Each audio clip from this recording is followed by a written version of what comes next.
Bonjour et bienvenue dans cette vidéo consacrée à la notion d'acide et de base. Alors pour commencer, on va raconter une petite histoire. La notion d'acide et de base telle qu'on la connaît actuellement a mis énormément de temps à émerger. Depuis l'Antiquité, où on connaissait, comme premier acide le vinaigre, et la théorie de Bronsted énoncée en 1923, eh ben, il y aura à peu près 5 siècles d'écart. Donc, c'est cette théorie de Bronsted sur les acides et les bases qui est encore d'actualité et que l'on va étudier maintenant. Alors, on va commencer par les définitions. Donc, un acide, c'est une espèce chimique capable de libérer un proton H+. Une base, c'est une espèce chimique capable de capter un proton H+. Certaines espèces sont capables de libérer et de capter un proton H+. On les appelle des ampholites ou des espèces amphotères. Alors, expliquons rapidement pourquoi l'ion H+ est aussi appelé proton. Ben, si on se souvient, l'atome d'hydrogène H, c'est l'atome le plus simple. Son numéro atomique, c'est Z égale 1, ce qui veut dire qu'il possède un proton, et puisque c'est un atome et qu'il est neutre, il possède aussi un électron. Donc l'ion H+, qui a perdu son électron, est donc uniquement un proton. Donc c'est ce proton qui va être échangé lors des réactions acide-base. Alors, maintenant, définissons ce qu'est un couple acide-base. Eh bien, chaque fois qu'un acide libère un proton H+, il devient une espèce chimique qui est capable de capter, donc de reprendre en fait ce proton H+. Alors, ça peut être un autre proton. Et c'est donc une base. On l'appelle la base conjuguée de l'acide. De la même façon, lorsqu'une base capte un proton H+, elle devient une espèce chimique capable de libérer ce proton H+, et donc c'est un acide. On l'appelle l'acide conjugué de la base. Alors l'acide et la base conjuguée forment ce qu'on appelle un couple acide-base. Alors on peut résumer tout ça par une modélisation, hein. L'acide et la base sont associés l'un à l'autre avec un échange d'un proton H+.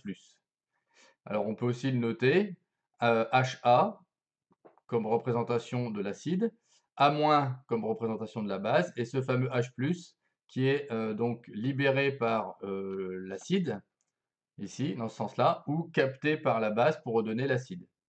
Donc c'est un moyen ici, quand on a cette forme d'écriture, de reconnaître un acide et une base. Alors, deux exemples de couples à connaître. Le premier, le couple qui fait intervenir H2O, ici considéré comme un acide, puisqu'il va libérer un proton H+. Il devient l'ion hydroxyde HO-. Et donc le couple, ce qui s'écrit toujours acide-base, donc H2O, HO-.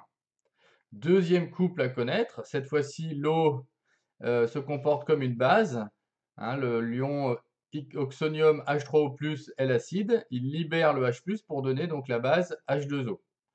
Le H2O capte le H+ pour donner H3O+. Donc le couple s'écrit acide, ion oxonium H3O+, base H2O, la molécule d'eau. Alors, maintenant, d'autres moyens pour reconnaître un acide et une base selon la théorie de Bronsted. Alors la première, à partir d'une mesure de pH. Alors on rappelle hein, qu'habituellement le pH il est compris entre 0 et 14. Si une solution contenant une espèce a un pH inférieur à 7, alors cette espèce est un acide. Et inversement, si une solution contenant une espèce a un pH supérieur à 7, alors cette espèce est une base.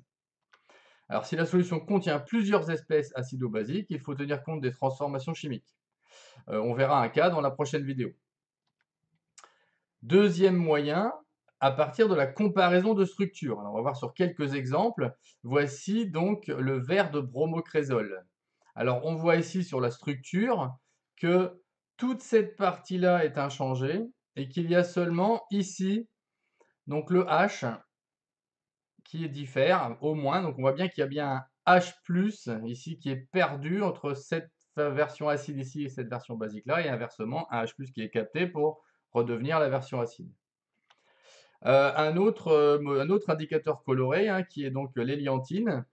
On retrouve ici une chose connue qui est le groupe carboxyle, caractéristique donc de la fonction acide carboxylique. Et ici, évidemment, ce H là, il va être perdu pour donner la version basique ici avec le groupe COO-. Donc dans un cadre général, hein, il faut repérer la différence de H+ entre la forme acide et la forme basique. Donc c'est un moyen de reconnaître un acide et une base. Dernier moyen de reconnaissance, à partir de l'analyse de la polarité des liaisons. Alors, pour qu'une espèce puisse être un acide, il faut qu'elle puisse libérer un H+. Pour libérer ce H+, il faut que cette liaison avec le H soit fragilisée et que l'atome donc soit lié à une espèce plus électronégative que lui. Alors, il y a deux exemples faciles, c'est l'atome d'oxygène et l'atome d'azote. Ces deux atomes vont être plus électronégatifs que l'hydrogène et donc donner une liaison polarisée. Alors l'exemple classique, on va dire, c'est celui des acides carboxyliques, hein, on retrouve encore. Donc COOH, le groupe carboxyle. L'atome d'oxygène étant plus électronégatif que l'hydrogène, il porte une petite charge partielle négative, et le H, lui, porte une charge partielle positive.